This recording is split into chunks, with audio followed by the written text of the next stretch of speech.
Welcome, everyone. My guest today is James Kleimann. He is the managing editor of the HousingWire newsroom. And we are talking about what's going on in the real estate industry as it pertains to the workarounds and the way the settlement is being handled by different brokerages and different agents. We also talk about some of the things that he learned in his recent travels and speaking engagements about the settlements and what's on the horizon, especially some new different platforms that are hoping to kind of take advantage of what's happened. We also get to the hurricane and talk about a little bit about homeowners insurance costs and the different areas that are really seeing these devastating effects. So, James, welcome back to the podcast. Hey, thanks for having me. I appreciate it. I just got back last night, so no rest for the wicked. Nope, definitely not.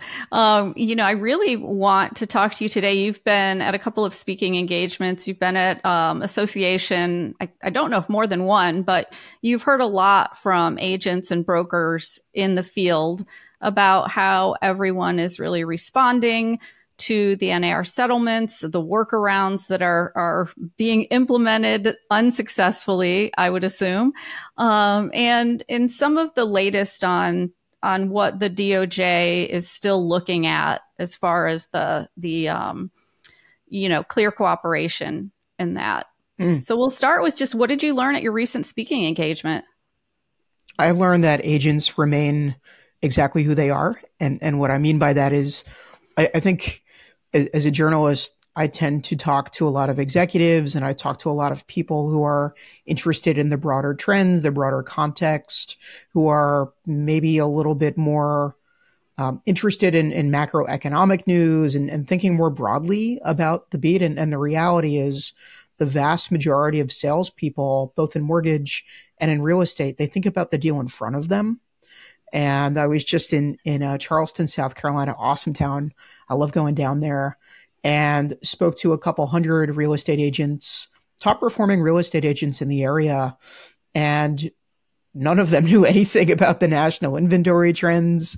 Very few of them knew what was going on in terms of pending home sales and just sort of, the things that maybe Logan is consumed by his everyday. But the everyday people who are trying to sell houses, it's not in front of them, right? It seems a little bit more abstract. It doesn't seem like it's going to get them that next commission. And so I think there's a tendency to say, I need to know exactly how this affects me. If it means that, for example, now we need to do buyer agency agreements before we do a house showing or what have you, sure, we'll be engaged. We'll make sure that we have the knowledge required to still perform the duties of the job at a high level.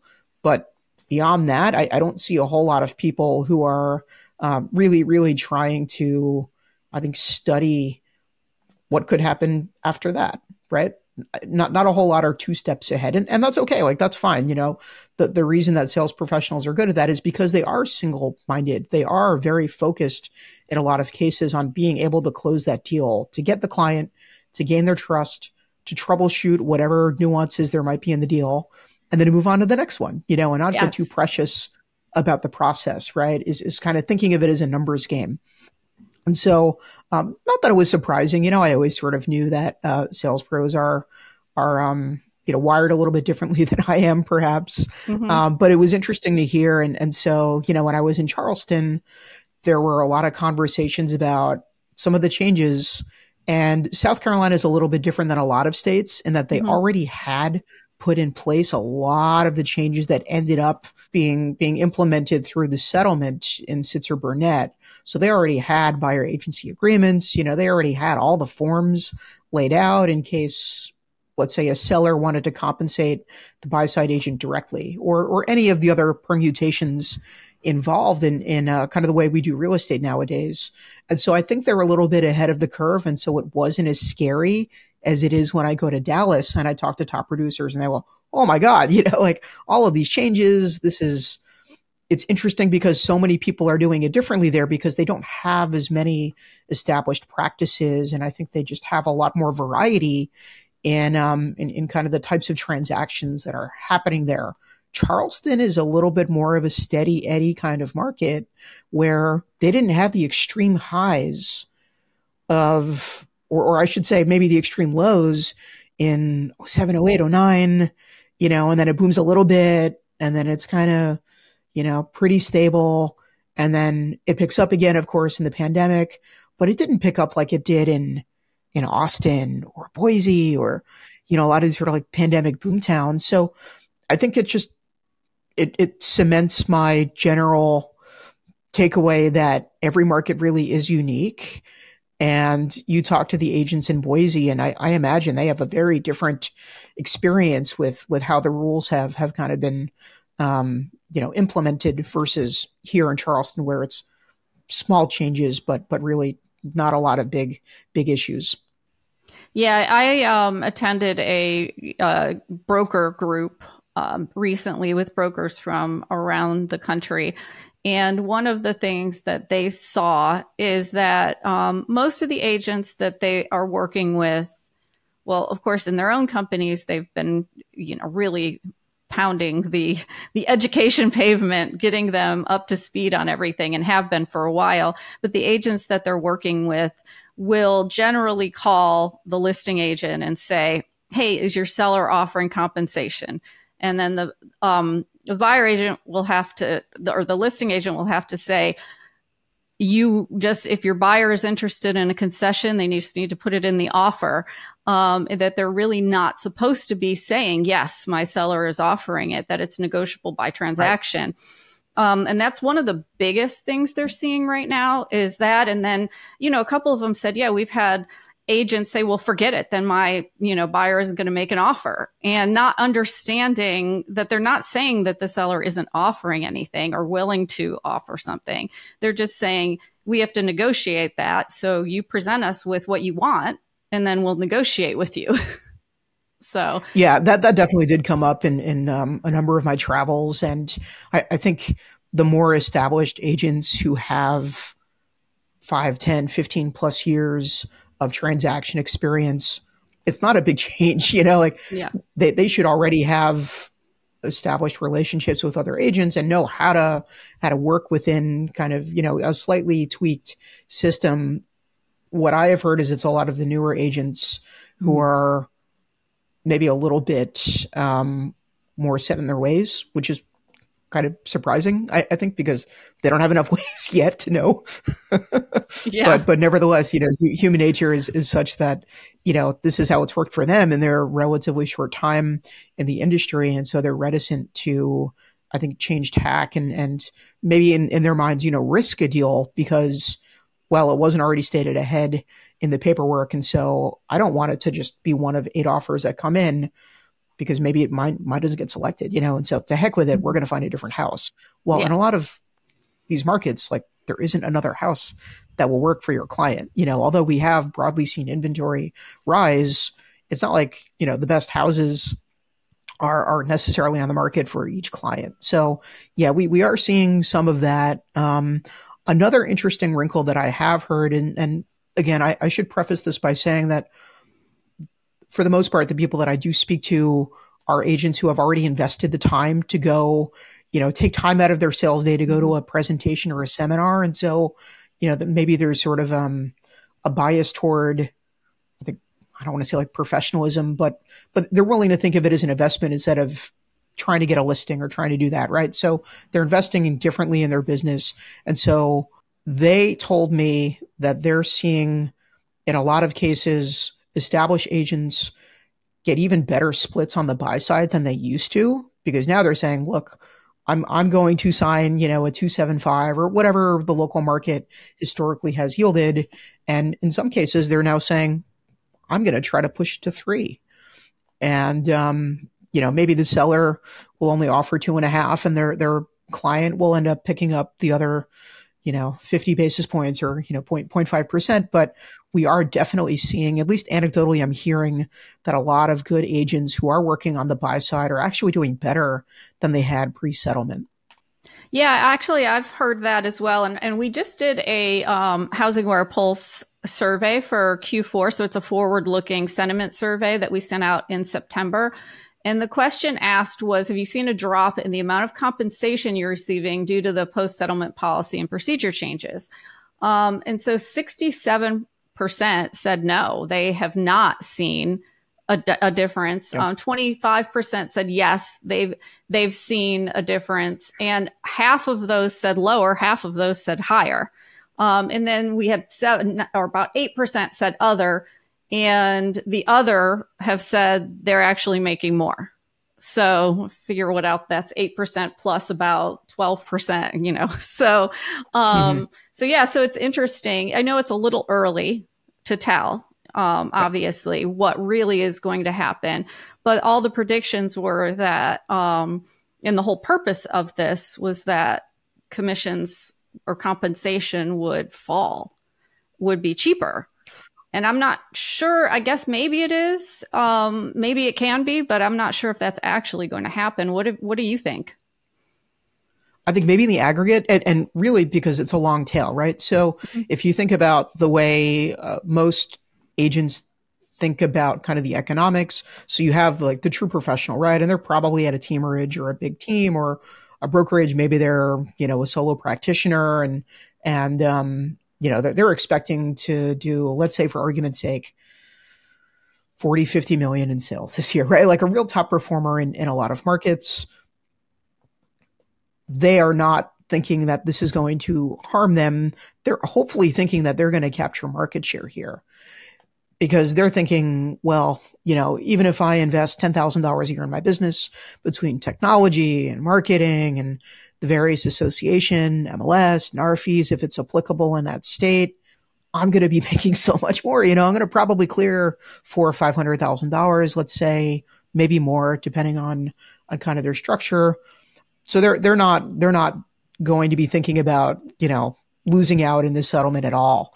I think it's really when you go further down the rung and you talk to the so-called marginal agent, I think it's a bit of a pejorative, but, it's the person who does it part-time, who maybe, their kid goes to a certain school and they've got a couple friends from parents and they have a license and they can represent them if they're buying or selling or getting a vacation home or whatever, but they're not doing it every day, right? They're not out there talking with other agents and talking with potential clients and, hustling to get leads. That's just, it becomes to them great. They'll do a couple deals a year, maybe not, maybe they won't do any deals that year, but they'll keep their license. They're probably thinking, okay, I have to make over whatever it cost me to stay licensed and a part of this MLS or association or NAR, whatever the requirements are to be a part of the MLS system. And let's say for argument's sake, it's like $4,000, probably one commission, right? Now, if it gets a little bit harder to get that one commission, a fair amount of them are probably not going to sign up next year. They're going to wash out, so to speak. I don't think a lot of them are going to wash out next year because most real estate agents that I've talked to believe that next year is going to be better than this year. But they now have to convince people with a buyer's agency, paperwork from the jump that they are the right agent for them, that it's no longer just sort of assume that the seller is going to compensate them for their time and their expertise, whatever level of expertise that might be. You now have to provide that up front. And so they're not used to that, right?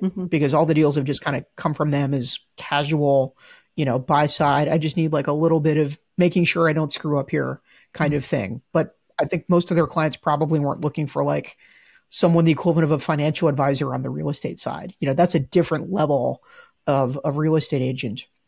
And they'll be around in 2025. Will they be around in 2026 when they've had a couple years where maybe they've had one deal or no deals and everything is more expensive? The dues will go up.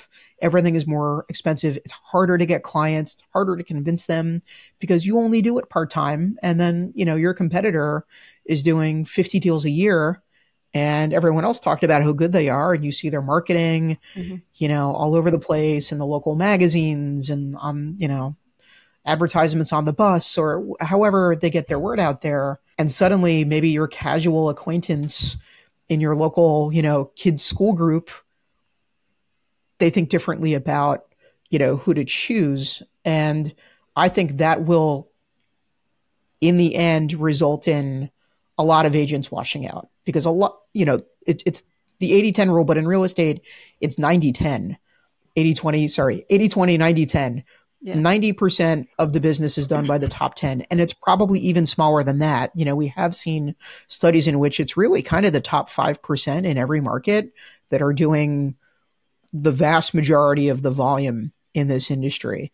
And so I think that means it will be more of a skills-based market. I think it will be the bigger producers have the infrastructure to get bigger and to pluck the best, most promising agents who will provide real value, not just to their clients, but to the team, to the brokerage or the teamerage, whatever model that might end up being. And then everybody else is just going to either be fighting for scraps, or they're going to say, well, this just doesn't make sense for me as a practitioner, and I'm not doing it full time. So bye. So that's my expectation. But like you said, it's early yet, and a lot of the brokerage are still figuring it out. Like, no one really knows exactly, and every brokerage is kind of handling it differently. Like, Compass is telling its agents to work, one way, and then EXP is telling agents to work another way. And then, Coldwell Banker is saying this and Remax is saying that. And so, we're probably at least 6 months from really figuring out kind of how each of these individual brokerages and franchises handles the type of transaction and, how the money is made. Yeah, absolutely. And I do want to talk to you a little bit about workarounds, all the way from like the smaller ones that, agents are trying to some of the new platforms that are being built, like Raise has a new agent communication platform. I wouldn't say that's really a workaround, but it is in response to what's going on, and the new policies and procedures. So talk to me a little bit about that and some of the things that you heard about in your recent travels. Yeah, there are new platforms out there, Raise being one of them. There's another Final Offer. There are a couple out there that I think are actually really interesting. And what I have heard from a lot of association presidents and people who work at the MLSs is this whole business about trying to be clever and maybe, I don't want to say it's illegal because I'm not a lawyer. I'm not a regulator. It's not for me to say. And like, frankly, it's not, not my issue to worry about. But we're definitely starting to see, I'm hearing a lot more from agents who will send me pictures of a listing photo that has like 3 pumpkins on the front porch, or have like, little symbols that are supposed to connote, like what the expected, buyer agency compensation that the seller is willing to provide is. And that is probably a no-no. I know that there are consumer groups out there who are calling agents and calling brokers and trying to get them to admit that they're maybe not exactly doing it within the spirit of the settlement. So if you do get a call and it sounds like maybe someone is angling to find out something, be cautious, be smart. Don't be putting out, listing photos or hiding it somewhere in the MLS fields that, 3 Peter Pipers picked a pepper of, pepper. Yeah, whatever. Like, try not to be too cute about it, because I think there really is a threat that if it's not the consumer groups, that it's one of the lawyers, and they smell blood in the water, and they know, like, it's a numbers game, right? Like, even if 1 million agents do it exactly the way they should and are well trained and are smart about it, it only takes a couple to play fast and loose and to be a little bit risky with some of the practices in place. And then suddenly it's headlines, right? It's local news, it's more lawsuits, and the whole industry, which already struggles, I think it's fair to say, with consumer trust issues. Suddenly it looks even worse, right? So that's something I think the agents really have to think about. I think the managing brokers in a lot of cases need to be a lot more eagle-eyed. I think way too many of them are very passive about it and basically say like, well, we don't control the agents, they're 1099s. And if it doesn't work out, they'll hang their license somewhere else. But if that's your attitude, I think you're part of the problem. And I think you're taking a lot of risk that you don't need to take. For what exactly? Like, a couple $100 at most per listing, at most. It's probably like $40 per listing if you think about it. Yeah. Well, I do know a Tampa broker who was called, you had an agent who was called by a shopper, and thankfully said and did the right things. But they were pretty positive. It was someone, just trying to possibly catch them in something that they were doing wrong. And I've heard some instances of that around where they're checking up on agents to see what they say and kind of try to see if they're going to fall into the trap. So, yeah. And look, like there are a lot of agents who have also had other unrelated, but I think similar in composition issues related to, say, Section 8 discrimination and, fair housing laws. Do you remember there was a series of articles that came out in Long Island newspaper? They used testers to make sure that people were not being steered, right? And it turns out there were a lot of real estate agents who were trying to push people towards certain neighborhoods and certain properties because of either their racial makeup or their perceived, financial situation. And I think you need to be even more professional than you ever have been, because it's not like that threat went away. It's not like suddenly the DOJ and other regulators have forgotten that, the Community Reinvestment Act and fair housing laws have not resulted in a more equitable society from a housing standpoint. Like the Biden administration, the CFPB, a lot of other regulatory agencies have been very aggressive in recent years. And you don't think they want to scalp? Why make it yours?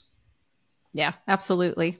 All right, we're going to switch gears here because this is top of mind for me since I am in Orlando and Hurricane Milton is actually hitting us later today. So Logan and I talked a lot about kind of the economics of the hurricanes and the impact on the housing markets. I know that HousingWire just recently did an article. Obviously, Tampa's market has, effectively stopped right now, which is understandable.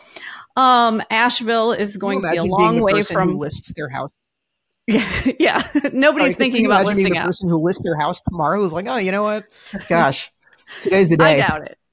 And, a lot of our conversation was also around insurance costs because, like I'm in Orlando, which is inland. We are not in a flood zone. We are not even in an evacuation zone, although we will get probably a category 3 here. And our homeowners insurance has gone up it's doubled in the last year and went up by about $1,200. So, wow. It's crazy, the cost of insurance here in Florida. What are some of the things that you're the immediate effects of the hurricane that you've seen, or the recent Hurricane Helene? Yeah, that's a great question. My dad actually came up to visit me while I was in Charleston. He lives in Raleigh, and I asked him, like, hey, Dad, you're in Raleigh. They're also pretty far inland. They haven't had a big hurricane that I can think of in many years. And he told me that it went up to about $2,800 a year. It went up $800 in a single year. And they don't have a history of these issues, but they didn't in Asheville either. And in Western North Carolina, the Appalachian Mountains, a lot of there were, I don't want to call them climate refugees, but I have an aunt, my Aunt Betsy, who moved out there from Manhattan after Sandy. And she's like, you know what, this is too risky for me. I don't want to ever deal with that again. And so she moves down to Asheville. She's a woodworker, a lot of artists out there. And it just never occurred to her that her house could be literally carried away in a river. Yeah. And so she's living with my mom at the moment.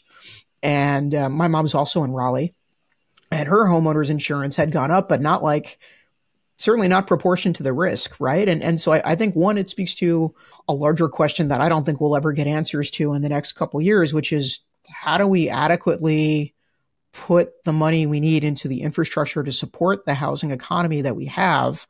And if we're honest about it, Tracey, you being in Florida and Orlando, even if your homeowner's insurance went up twice even what it just did, right? So you're paying more than double what that is. It's probably not actually enough for a private insurance company to come back and say, yeah, this makes sense. I'm going to provide homeowners insurance on Tracey's house. So what does that mean? That means you either have Citizens, right? You have the insurer of last resort in Florida.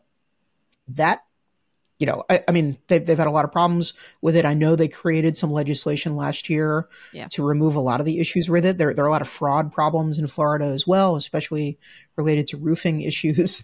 But look, I can attest to those roofing issues because we had our roof replaced, and the whole thing did not seem on the up and up. What they charged our insurance company and what we had to pay out of pocket was absolutely incredibly expensive. And my parents, my in-laws actually, they don't have a roof right now. They live just down the street from me. Their roof right now is plywood and waterproof sheeting because they have a tile roof. It's not completed. I don't know why they started it during hurricane season. I can't answer that. But but I don't know what that means for their insurance either. As far as if anything happens during this hurricane, who covers it? The roofing company, the insurance company? I don't know. So, yeah, that's a really tough situation. I'm sorry to hear that. That's yeah, I don't know how that can get resolved in an easy way or a cheap way. But people don't realize this, but yes, there are a lot of climate problems in Florida. Absolutely, it's not going to get. It doesn't appear that it's going to get better anytime soon, but people also don't realize that I think Florida alone accounts for most of the insurance fraud in this country, like one single state. It's a crazy number. It's like 70 something %, right? And so these roofing scams are a big part of it. And that's a problem. That's not going to get fixed. After this storm, I think most likely there's always insurance fraud, right? Like we live in a world that is what it is. But in terms of homeowners insurance, if you look at where Helene really took hold in Western North Carolina, those are not areas that were in the National Flood Insurance Program, right? Mm-hmm. They are areas that you don't think of, but they have a lot of little canals and rivers and tributaries and groundwater reservoirs. Yep. And a lot of the critical infrastructure around it failed. Yeah. And I don't know that we can ever build to a standard in which they would have survived just the magnitude of water and wind. And, that is hopefully, a once in a lifetime or more storm. And the ground was already wet from prior rain. And so it just, everything kind of washed away. So look, if there are climate refugees who are moving to Asheville and Asheville has been devastated, and I don't know, the cost to rebuild is going to be in the tens of billions of dollars, and it's going to take many years to get it fixed. What is safe? I know there are people who believe that parts of the Midwest around kind of the Great Lakes area are actually going to be massively valuable in the next 20, 30 years because they have fresh water, a lot of it. The winters are not as bad as they used to be, and the trend seems to be that they're not going to be as cold. You have a lot of areas in which you can develop crops and produce food. Maybe the Midwest is going to be the next great hope for the American housing market, because it sure seems like a lot of other areas, even some that we never thought would be, ground zero for climate problems, like Asheville. Like who had that on their disaster bingo card, Asheville, right? And yet here we are, right? And so it's a huge problem. We haven't even got to the wildfires in the West. We haven't even gotten to earthquake tornadoes issues. And there's just not enough money to fix all these problems. So you're going to have to be reactive. And that means the cost is going to go up. And so when I was in South Carolina, in Charleston, the advice was, if you're quoting the average homeowner, the average buyer, about $1,800 a year in homeowners insurance in Charleston right now, and it can be much higher depending on how close you are to the rivers, you should set aside another $500 a year over the next couple of years.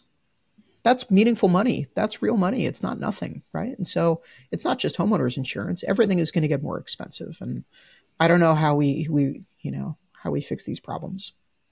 Yeah, I am not sure either. And it will be interesting to see if they're addressed by either of the presidential candidates or the eventual president, when next year. So we'll see. Well, look at where these things happen. North Carolina, thought to be a purple state, right? Florida, a little bit more red, but maybe in play, And so I think both candidates are going to have to take it serious, if only for the cynical reason that that's where the votes are. That is true. Well, James, thanks so much for joining me today. I really appreciate it, and for sharing all of your knowledge and your recent travels. Thanks, Tracey.